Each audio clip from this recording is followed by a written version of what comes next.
Hi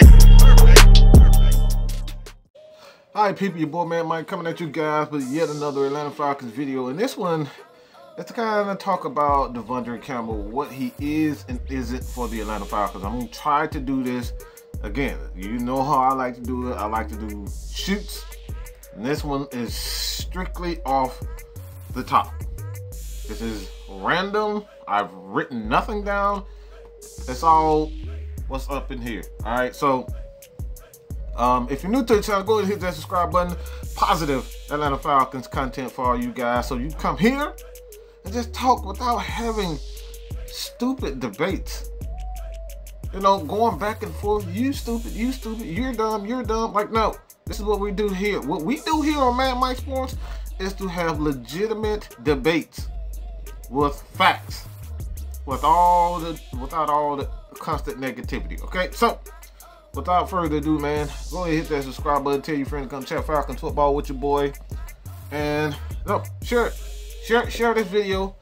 But it's all about De'Vondre Campbell and what he means for the Atlanta Falcons. Should the Atlanta Falcons bring him back on the contract? Because if you have not heard the news, the Atlanta Falcons news, that they are in negotiations with his agent, Drew Rosenhaus, and I got to thinking, what is his value?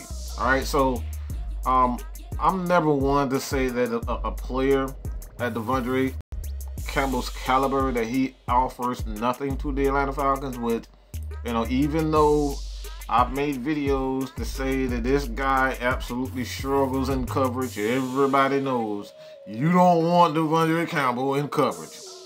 Keep him the hell away from coverage. Keep him out of coverage. We don't want him on tight ends. We don't want him on running backs. We don't want it.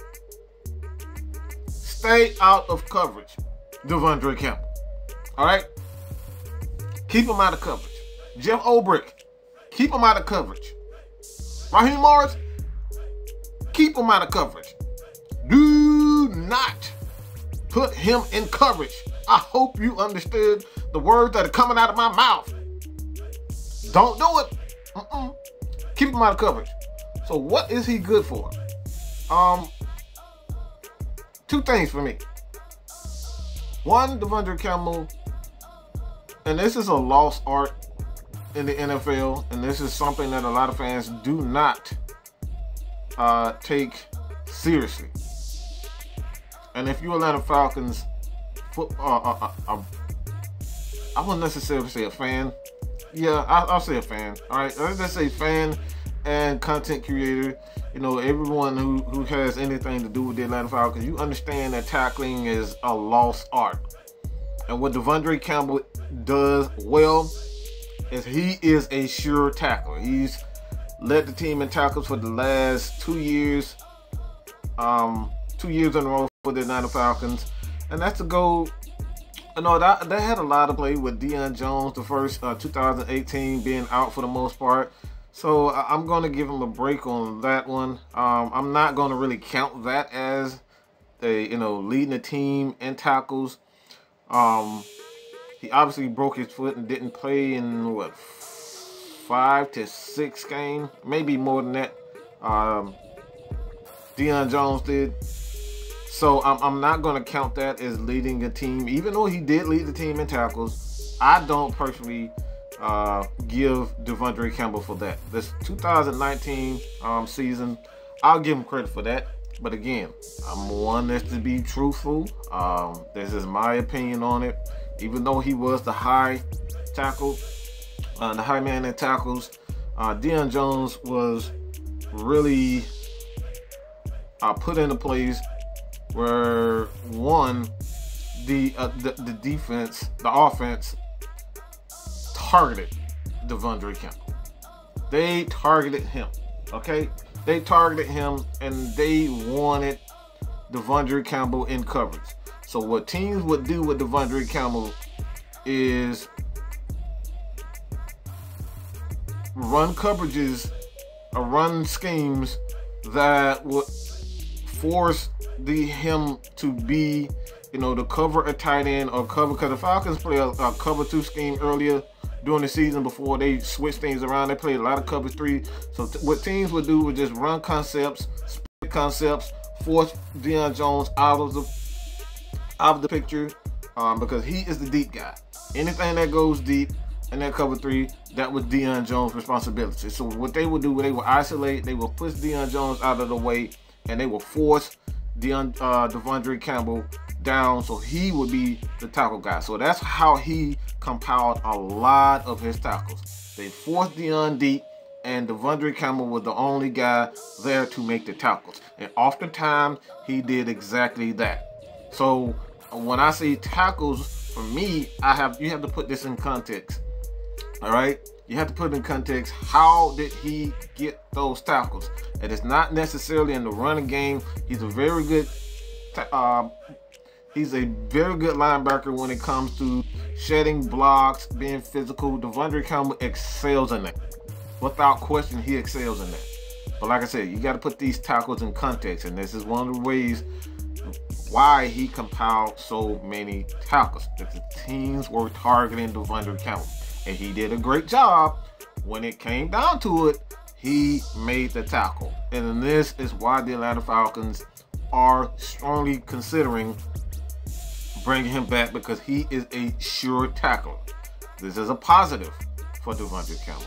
Another positive, the second one, and this is probably something that we got to keep our eye on. And your boy Real Patman, you guys can check him out on Twitter, the Real Patman on Twitter, and he kind of stated that the Atlanta Falcons could quite possibly, if they don't come to terms with Vic Beasley in free agency, he could potentially be the guy that comes in and play the Vic Beasley role towards the line of scrimmage. You know, use him as a blitzer, use him as a pass rusher, because he does have that skill. He can rush the passer, he can blitz well, and he's physical with it. So he hasn't had a lot of opportunities to do it, but he definitely can do it. So those are two things off the bat that he can do. He's a sure tackler, and he can blitz and, you know, occasionally rush the passer. This is nothing that I wouldn't consistently do, but in fact, like I said, he can in fact do those things. But it all comes down to, do you want to pay him a lot? How much do you want to pay De'Vondre Campbell to do those things? Can you find a veteran? Can you find a player in the draft to do exactly what De'Vondre Campbell for a lesser amount of money? I believe so. And this is one of the reasons why I say I don't want to give De'Vondre Campbell a ton of money. I am not opposed to giving him $8 million for a year or two. That's it.